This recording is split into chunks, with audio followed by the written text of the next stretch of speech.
It happened at the annual office holiday party. I stepped into the hall, the music pulsing beneath the laughter.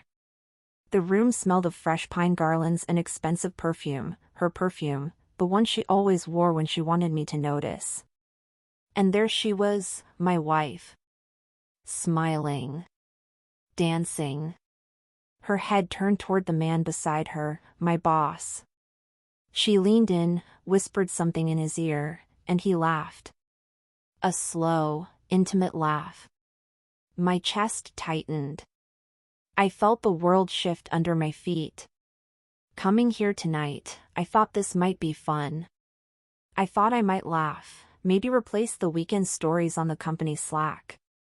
But something in me snapped when I saw them together. That laugh, it wasn't laughter. It was knowing. Shared secrets. My heart sank, freezing me in place as they swayed on the dance floor. I forced a dry swallow, wiped the sweat from my palms. My pulse hammered, betrayal born right in front of me. Not in a quiet room months ago, but under spotlights and glitter. I told myself, stay calm. No scene. But I tracked every pulse in my body, every thought pounding near collapse. This was the moment, confrontation, or calculation. My fingers trembled on my phone. But I swallowed the urge to call. I didn't need to explode. Not yet. I needed strategy. A waiter drifted by with champagne. I took a glass, raised it to my lips, and forced myself to sip. I walked toward the corner by the buffet table, positioned just right so I could see them without being seen. When my wife turned and locked eyes with me, her facade flickered. Not shame. Surprise. Fear. But she smiled again quickly. Too quickly. Smooth heat crawled down my spine. My boss's face paled. But he steadied himself and laughed another laugh, more arrogant this time. The music swelled. They spun apart, and he brushed past me. I heard him say, "You okay, buddy?" I nodded. Knew then, he was fully aware of what he was doing. And so was she. I let out a controlled exhale, took another sip, and forced a strained smile for other coworkers. Carefully, I moved to the mic stand when the manager introduced the awards. I let her win that odd little prize, Wife of the Year. I clapped politely, joined the applause. Cameras flashed. She beamed. He stood beside her, proud and satisfied. We cut the cake. The crowd mingled. I smiled. Because I had one move left. If you're nodding along with every heartbreak chord in this, hit like. If you've ever felt the sting of betrayal, leave a comment. And if you want to hear how this played out, subscribe. Trust me, you'll want to see what happens next. That's my natural CTA, even as I pinch back the guilt. Because this story isn't just mine. It's your story, too.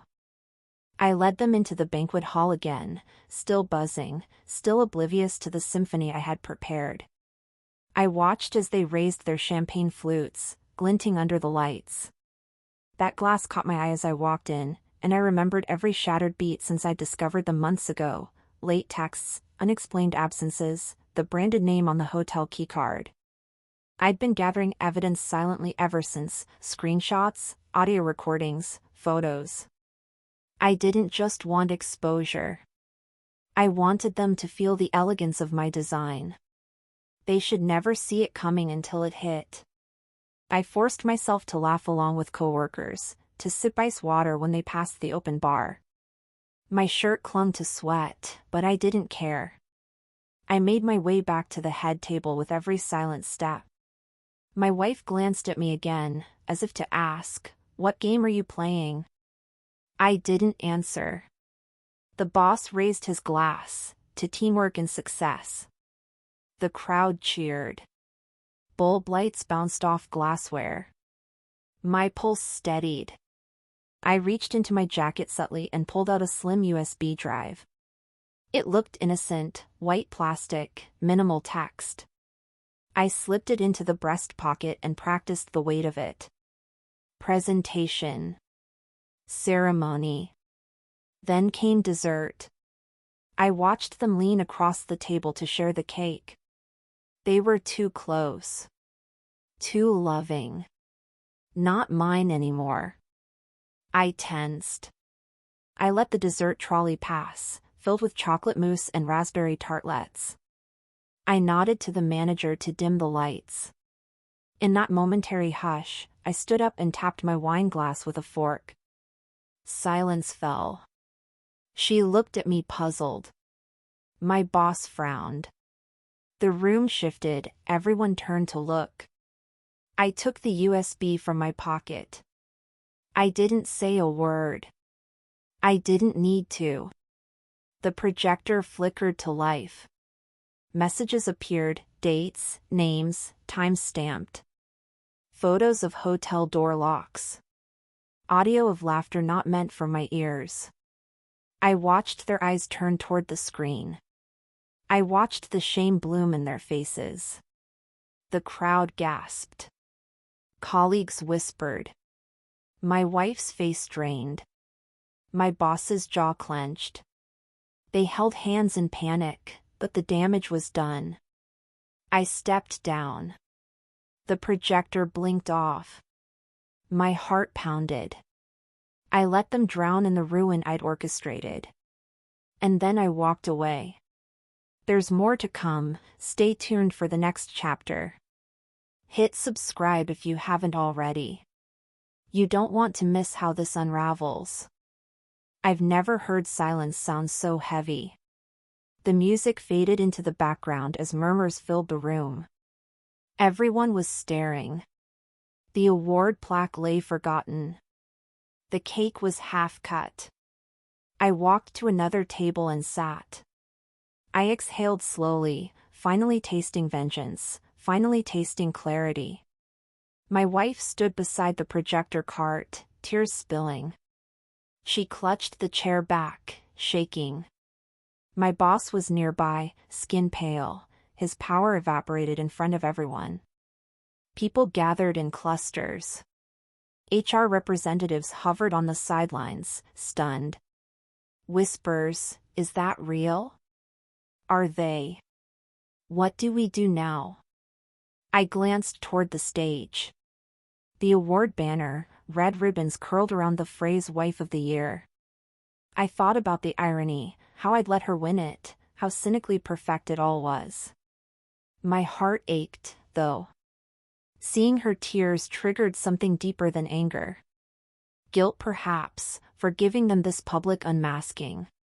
But I could feel my strength consolidating, this game had tilted back in my favor. Slowly, I rose. I moved toward them, first to my wife. She looked hollow, lost. Her voice trembled. Why did you let me win? I said nothing. I simply opened a message on my phone and let her read, a screenshot titled Hotel 1214's, Room 417. Then I turned toward the boss. He wasn't making eye contact, he watched her react. Then I walked away again. No applause this time. Just stunned silence, hushed sobs, and consternation. As I walked to the exit, people parted like water. Phones raised. Social media would erupt later. Office gossip would spread. They would remember this night. But I would not think of revenge anymore. I only felt release. I stood outside the building in the cold air, the noise still humming behind the glass walls. The frost bit at my cheeks, but I felt warmth inside. A calm, quiet confidence I hadn't felt in months. I wasn't sure what would happen next, divorce filings, legal consequences, job resignations. But I knew I'd taken control. And that felt powerful. I thought back to earlier tonight, watching her dance, thinking she was innocent. I thought of my doubt, my quiet investigations, my silent preparations. And now here I was, free. Not because someone else fell, but because I reclaimed myself. Weeks later, I found out she'd been transferred, her job quietly terminated. My boss had resigned before the official review. I stopped answering their messages months ago. And eventually, I stopped checking the newsfeed to see their names. There's a strange peace now. I rented a new apartment. I started therapy. I painted again. I smiled at the little things, a Sunday sunrise, phone-free dinners, friends who knew nothing about betrayal but stood by me. I don't hate them. I pity them. Their ambition, their choices, they destroyed what they thought they could hide. And I walked away with my dignity. If you found yourself in this story, hurt, silent, planning your own comeback, let this be your sign, you're not alone. You're stronger than you think. You're allowed to walk away and rebuild. Thank you for reading all 4 chapters. If this story resonated with you, share it. If you're healing from betrayal, drop a comment. I'd love to hear your story, to remind you, we survive, we rebuild. And if you want more stories of reclaiming power and rising from pain, subscribe. Because this is just one chapter, and the next one starts within you.